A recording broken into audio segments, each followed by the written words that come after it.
Hello friends, Balaji kitchen में आपનું સ્વાગત છે। જય બાલાજી, જય સિયારામ। આજે હું લાવી છું સ્વીટ કોર્ન વડાની રેસીપી, મકાઈના વડા, જે આપણે બાળકોને ટિફિનમાં દઈ શકીએ અથવા આપણે નાસ્તામાં આપણે કરી શકીએ। તો આપણે ચાલો સ્ટાર્ટ કરીએ મકાઈના વડાની રેસીપી।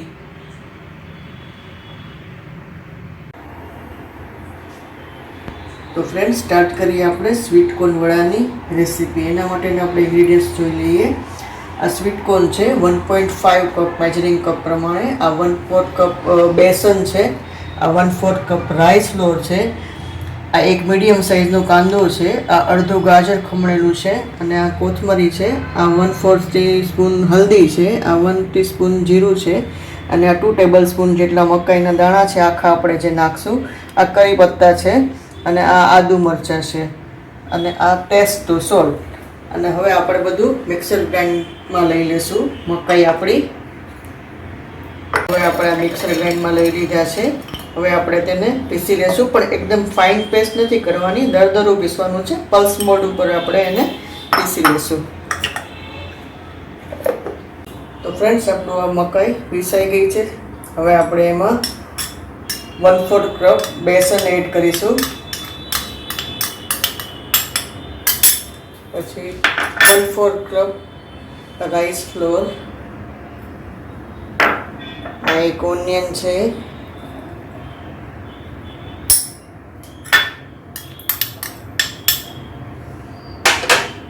આ ગાજર છે અડધું ખમણીને।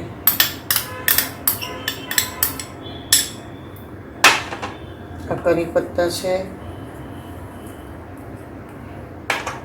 આ જીરું છે। આ હલ્દી પાવડર છે।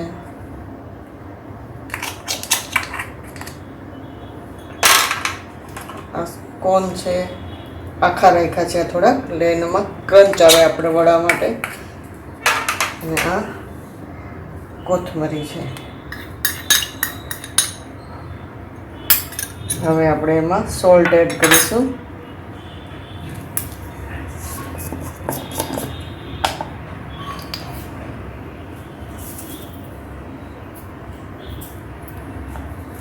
હવે આપણે બધું મિક્સ કરી લેશું।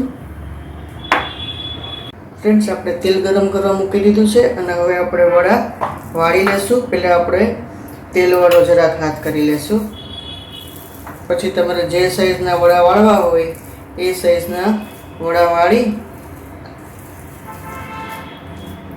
ને આવી રીતે ક્યાંય બોર્ડર ઓલી ન થાય એ રીતે મૂકી દેવાનું।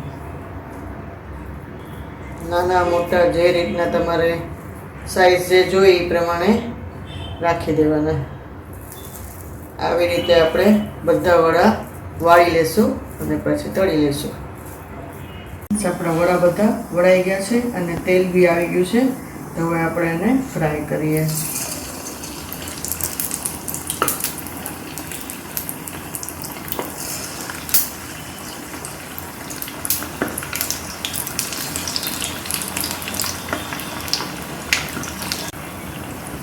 ફ્રેન્ડ્સ, આ બે સાઈડ આપણા વડા થઈ ગયા છે, તળાઈ ગયા છે, એકદમ ગોલ્ડન બ્રાઉન જેવા થઈ ગયા છે।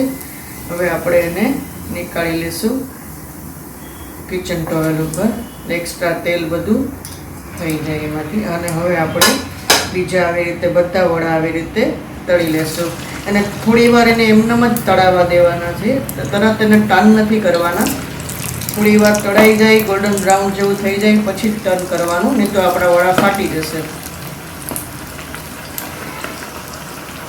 ફ્રેન્ડ્સ, તો આપણા વડા રેડી છે અને મેં સર્વિંગ પ્લેટમાં લઈ લીધા છે અને એને મેં સોસ સાથે સર્વ કર્યા છે। તમે સોસ કે ચટણી કે કોઈ બી સાથે તમે સર્વ કરી શકો છો। તો ફ્રેન્ડ્સ, તમને અમારી રેસીપી પસંદ આવી હોય તો વિડીયોને લાઇક કરજો, ફેમિલી ફ્રેન્ડમાં શેર કરજો અને આવી જ હેલ્ધી રેસીપી માટે જય બાલાજી કિચનને સબસ્ક્રાઈબ કરવાનું ભૂલશો નહીં। Thank you for watching my video. Eat healthy, stay healthy. જય બાલાજી, જય સિયારામ। ફરી મળીશું નેક્સ્ટ વિડીયોમાં।